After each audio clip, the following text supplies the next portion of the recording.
Hello बच्चों, लेकर आए हैं आईआईटी फाउंडेशन मैथमेटिक्स क्लास 9 का लेक्चर नंबर 03 पॉलिनॉमियल्स का। लेक्चर नंबर 03 में हम तीन टॉपिक कह सकते हैं या तीन पॉइंट कह सकते हैं, उसको टच करने की कोशिश करेंगे। क्वेश्चन हम लोग देखेंगे सबसे पहले कि पॉलिनॉमियल कौन सा फंक्शन है और कौन सा फंक्शन नहीं है। दूसरा हम देखेंगे डिग्री ऑफ पॉलिनॉमियल। तीसरा जो क्वेश्चन हम लोग देखेंगे इसमें वो देखेंगे जीरो ऑफ दी पॉलिनोमियल पे। तो फर्स्ट क्वेश्चन में हमसे कह रहा है which of the following is a polynomial. हमें बताना कि इनमें से कौन पॉलिनोमियल है और कौन नहीं है। ठीक है, फर्स्ट ऑप्शन है आपके पास में x tending to power -2 plus 2 into x tending to power -1 plus 3। Option B है x tending to power -1 plus 5। Option C में है 2 into x tending to power -1। Option D में है 0। तो जब कभी भी ऐसा क्वेश्चन अगर आपको देखने के लिए मिले, ठीक है, तो आप तुरंत पॉलिनोमियल का जो आपके पास में कंडीशन मैंने पढ़ाया है, ठीक है, उसको माइंड में तुरंत रिकॉल करो। हमने बताया था कि पॉलिनोमियल का कभी भी डिग्री, पावर, एक्सपोनेंट नेगेटिव नहीं होना चाहिए, फ्रैक्शन में नहीं होना चाहिए, डेसिमल में नहीं होना चाहिए, और उसके डिनोमिनेटर में जो वेरिएबल है, ठीक है, डिनोमिनेटर में वेरिएबल नहीं होना चाहिए। ठीक है, इन चारों शर्तों को आप देखें, उसके बाद में आप जस्टिफिकेशन करें कि कौन पॉलिनोमियल है कौन नहीं है। ठीक है, तो देखो इसका पावर नेगेटिव है, ठीक है, आप इसको अगर पॉजिटिव करने की कोशिश करोगे तो इसका जो डिनोमिनेटर होगा वहां पे वेरिएबल आ जाएगा, तो ये तो पॉलिनोमियल हो नहीं सकता।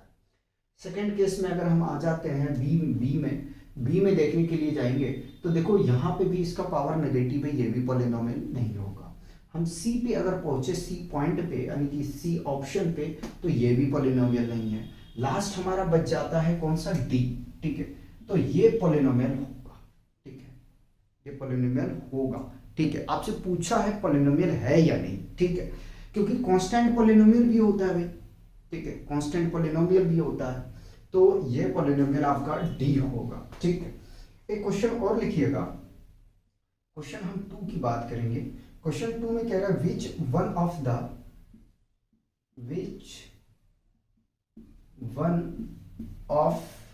The following is polynomial. ठीक है, ऑप्शन ए में है आपके पास में x² divided by 2 by x²। Option B में है आपके पास में square root of 2x - 1। Option C में है आपके पास में x - 1 डिवाइडेड बाई x + 1। और ऑप्शन डी में है आपके पास x² + 3x tending to power 3/2 divided by square root of x। ठीक है, चेक करके बताना कि इसमें कौन पॉलिनोमियल है और कौन पॉलिनोमियल नहीं है। ठीक है, तो देखो डायरेक्ट आंसर नहीं बताना। चलो मैंने कह दिया कि ये पॉलिनोमियल नहीं होगा, यहाँ से तो क्लियर हो गया हमारा। ठीक है, ये पॉलिनोमियल नहीं होगा। ठीक, इसको अगर चेक करने के लिए जाए तो पहले मैं चेक करता हूँ ऑप्शन ए को। ठीक है, ऑप्शन ए को लेके चल रहा हूँ, x² - 2/x²। अगर एलसीएम भी हम लेंगे तो क्या आएगा, 2x²। ठीक है, और x टेंडिंग टू पावर 4 - 2 आ जाएगा। हमने आपको बताया कि अगर डिनोमिनेटर में कोई वेरिएबल आ जाता है तो वो पॉलिनोमियल नहीं होगा। तो ए और बी तो क्लियर हो गया कि ये पॉलिनोमियल नहीं है। ठीक है, आगे में हम चलते हैं, सी को जरा सा चेक कर लेते हैं। तो सी है x - 1 डिवाइडेड बाई x + 1। ठीक है, हम सी को चेक कर रहे हैं। ठीक है, अगर मैं रेशनलाइज भी करूंगा तो देखता हूँ रेशनलाइज करके, तो न्यूमरेटर में मल्टीप्लाई कर दिया मैंने x - 1 से और डिवाइड कर दिया x - 1 से डिनोमिनेटर में। ठीक है, जब इसको हम ब्रेक करने के लिए जाएंगे तो ये बनेगा x - 1 का whole square divided by a² - b²। ठीक है, ये भी पॉलिनोमियल नहीं होगा। क्यों पॉलिनोमियल नहीं होगा, इसलिए पॉलिनोमियल नहीं होगा क्योंकि इसकी वेरिएबल है इसके डिनोमिनेटर में। ठीक है, इसके डिनोमिनेटर में वेरिएबल है, इसलिए ये पॉलिनोमियल नहीं होगा। चलिए अब हम चलते हैं डी की तरफ। तो हम जरा डी की बात करते हैं। X square plus three into x tending to power three by two है और स्क्वायर रूट ऑफ एक्स है। तो देखो इसको तुरंत कह देना कि ये पॉलिनोमियल नहीं है, वो गलत हो जाएगा। ठीक है, हम चेक करते हैं। तो चेक करते हैं, इधर ध्यान दीजिए। X square plus three into x tending to power three by two. ठीक है, रूट को हम लिख सकते हैं एक्स का पावर वन बाई टू। ठीक है, वन बाई टू। इसको मैं न्यूमरेटर में लेके चलता हूँ। न्यूमरेटर में लेके जाऊंगा तो ये हमें मिल जाएगा plus three into x tending to power three by two into x tending to power minus one by two. ठीक है, अब हमें क्या करना चाहिए इसमें, इसमें क्या करना चाहिए? तो हमें ये करना चाहिए, हमें ये करना चाहिए कि थोड़ा सॉल्व करने की कोशिश करना चाहिए। तो एक्स स्क्वायर, ठीक है, प्लस थ्री इंटू एक्सपोनेंट में हमने आपको सिखाएगा थ्री बाई टू, और अगर बेस सेम है तो पावर का एडिशन हो जाएगा, लेकिन यहाँ नेगेटिव है तो पावर का सब्ट्रैक्शन होगा और कुछ नहीं। X square plus three into, अगर मैं एलसीएम इसका लूंगा, x tending to power two, ठीक है, three minus one, x square plus three into x square by two. देखो घटा देंगे तो पावर न्यूमरेटर में टू बचेगा, डिनोमिनेटर में टू रहेगा, ये कैंसिल होगा, तो फाइनली हमें मिल जाएगा थ्री एक्स। ठीक है, और ये एक क्या है? पॉलिनोमियल है। क्या है ये? एक पॉलिनोमियल है। तो डायरेक्ट भी आपको तुक्का मार के काम नहीं चलाना है। तुक्का मारेंगे तो प्रॉब्लम क्रिएट हो जाएगा। हम बात करते हैं क्वेश्चन थ्री का। क्वेश्चन थ्री में कह रहा है कि degree of the polynomial, degree of the polynomial, polynomial, ठीक। फंक्शन है आपके पास में f of x is equal to four tending to power four plus zero x tending to power three, zero x tending to power five plus five x plus seven. Option A में है आपके पास four, B में है five और सी में है आपके पास में थ्री और डी में है आपके पास सेवन। ठीक है, जरा सा बताओ यार इसका डिग्री क्या होगा इस पॉलिनोमियल का। तो हमने आपको बताया था कि डिग्री किसी भी पॉलिनोमियल का आसान तरीका है चेक करने का कि सबसे पहले वेरिएबल को देखो, ठीक है, उसके बाद में वेरिएबल का हाईएस्ट पावर देखो। ठीक है, तो पहले तो चलो मैंने इसको देख लिया। ठीक है, पहले मैंने क्या किया कि चलो हमने चेक कर लिया कि जो फंक्शन गिवन है वो गिवन है four x ten to power four plus zero x cube plus zero x ten to power five plus five x plus seven. ठीक है, वेरिएबल को मैंने चेक कर लिया। ठीक है, अब वेरिएबल के पावर को चेक करते हैं पहले, यानी कि सॉरी, पहले टर्म को हमने चेक कर लिया, उसके बाद में वेरिएबल की पावर को चेक करते हैं। तो बहुत सारे बच्चे आएंगे तो कहेंगे सर आपने कहा था कि पॉलिनोमियल का हाईएस्ट डिग्री होगा। तो देखो बाबू, घुमाने के लिए दे दिया है जीरो, इसका कोफिशिएंट कितना है? जीरो, और जीरो कोफिशिएंट है और इसको मल्टीप्लाई करोगे तो ये पूरा जीरो कंसीडर किया जाएगा। ठीक है बाबू, ये जीरो है, ये जीरो है। उसके बाद में अब चेक करके देखो, अगर किसी का कोफिशिएंट जीरो हो जाता है ना, तो वो टर्म ऑल ओवर जीरो हो जाता है। ठीक है, ऑल ओवर का मतलब ये नहीं कि पूरा जीरो हो जाएगा ना, ये पूरे टर्म जीरो हो जाएंगे। ठीक है, ये और इसकी मैं बात करूं, ये पूरा जीरो हो जाएगा। ठीक है, तो हाईएस्ट डिग्री कहाँ से है? तो भाई सॉरी, हाईएस्ट पावर किसका है? तो भाई देखो कितना है? फोर है। तो डिग्री कितना आ जाएगा भाई? फोर आ जाएगा। डिग्री कितना आ जाएगा? फोर आ जाएगा। तो ऑप्शन ए इस तरीके से आपका ठीक है। एक क्वेश्चन और यहीं ले लेते हैं, क्वेश्चन फोर। क्वेश्चन फोर में कह रहा है हमसे degree of the zero polynomial is, degree of the zero polynomial is, option A में है आपके पास जीरो, ऑप्शन डी में है वन, ऑप्शन सी में है एनी नेचुरल नंबर।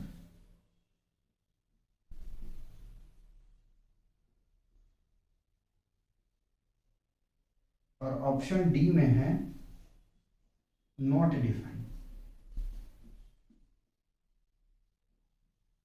ठीक, जीरो पॉलिनोमियल का डिग्री क्या होगा भाई? जीरो पॉलिनोमियल का डिग्री डिफाइन ही नहीं है, ठीक है, जीरो पॉलिनोमियल का डिग्री डिफाइन नहीं है, तो क्या होगा इसका आंसर? नॉट डिफाइन होगा। हमने लिख दिया है, लेकिन याद रखिएगा कि जीरो पॉलिनोमियल का डिग्री नॉट डिफाइन है, ठीक है, नॉट डिफाइन है। पहले इसको कॉपी करें, कॉपी करें जरा सा, मिटा दिया जाए क्या? मिटा दिया जाए।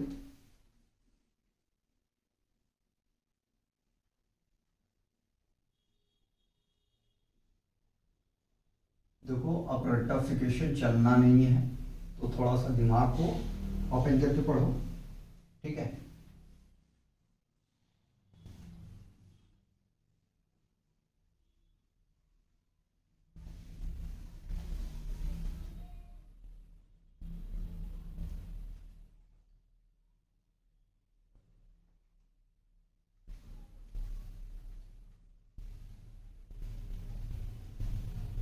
चलिए नेक्स्ट क्वेश्चन में हमसे कह रहा है, क्वेश्चन हमने 4 करा दिया था ना, फिफ्थ देखो, question fifth, √2 is a polynomial of degree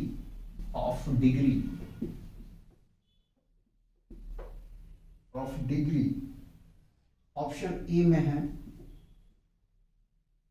2, B में है आपके पास 0, सी में है 1 और डी में है 1/2, ठीक है, 1/2। इसको जरा सा करो, तब तक मैं नेक्स्ट क्वेश्चन लिख लेता हूं। Question 6, 0 of the zero polynomial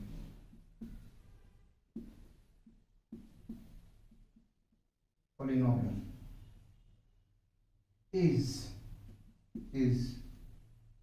option A में 0, ऑप्शन बी में 1, ऑप्शन सी में एनी नेचुरल नंबर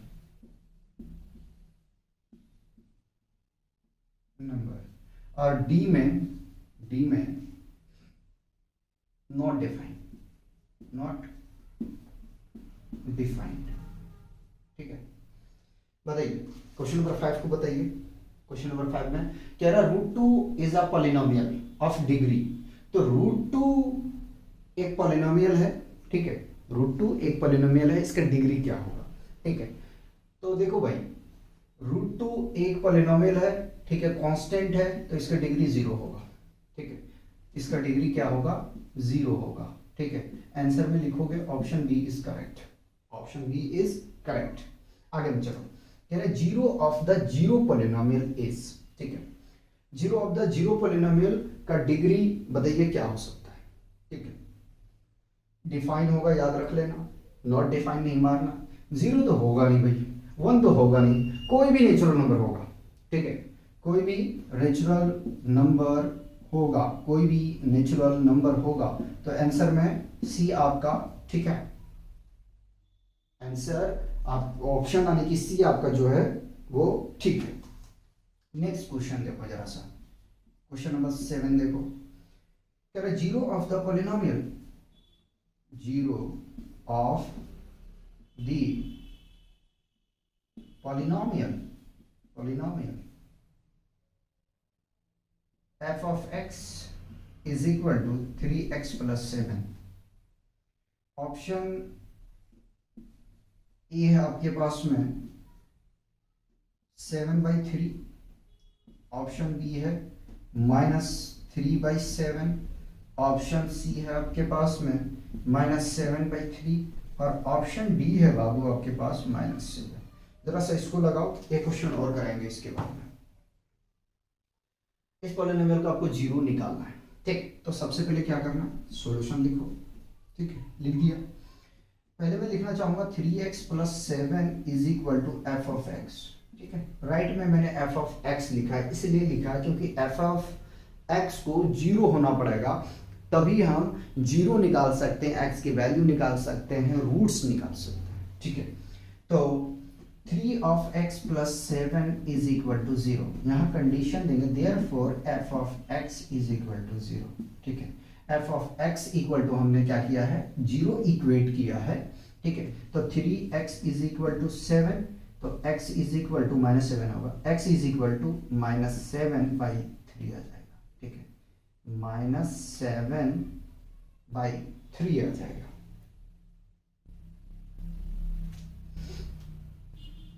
बताओ यार, यहाँ थोड़ा सा कट रहा है, ठीक है, तो यहीं लिख देता हूँ मैं, x is equal to -7/3, ठीक,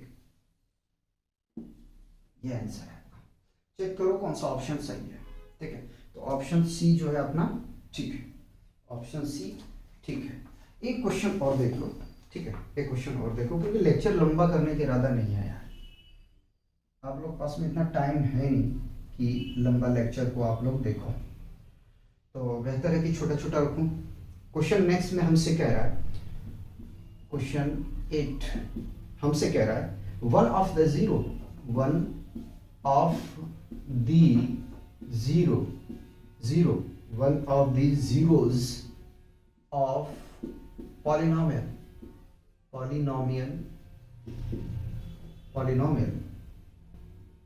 f of x is equal to 2x square plus 7x plus 4 is, option A में है आपके पास 2, ऑप्शन बी है 1/2, ऑप्शन सी है -1/2, ऑप्शन डी है -2, ठीक है। इसको करिए जरा, करिए इसको सॉल्व करिए।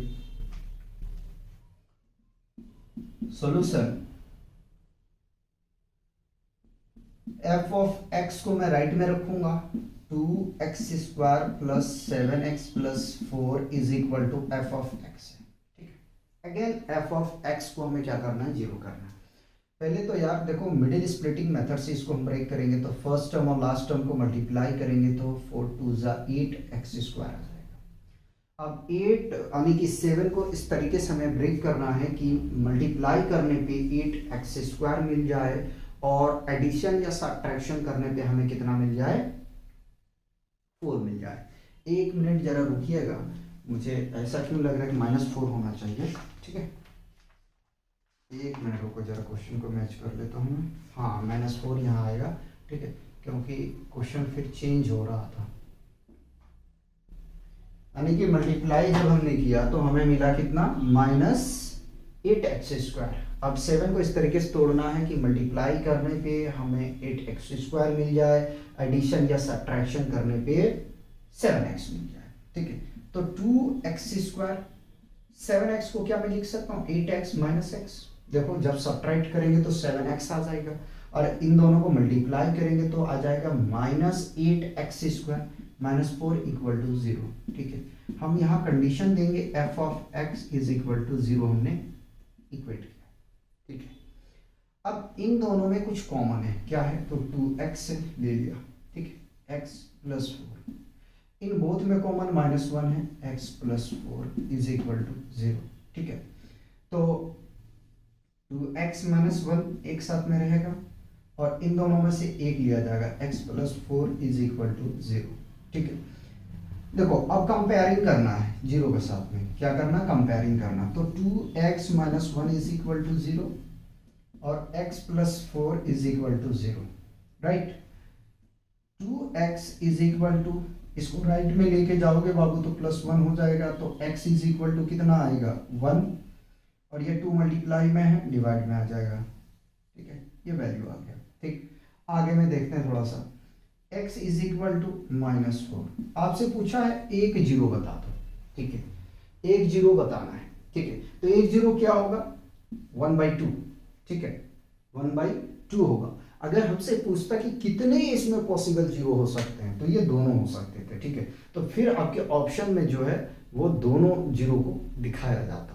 तो एक जीरो पूछा था, तो एक जीरो हमारा ये होगा, क्योंकि ये आपका इसमें मैच नहीं कर रहा है, तो ये जीरो, इसको कंसीडर हम नहीं करेंगे जीरो, ये कंसीडर करेंगे, ठीक है। बताइए कोई कंफ्यूजन है तो मिलते हैं नेक्स्ट लेक्चर में, तब तक आप लोग एंजॉय कीजिए और पढ़ते रहिए।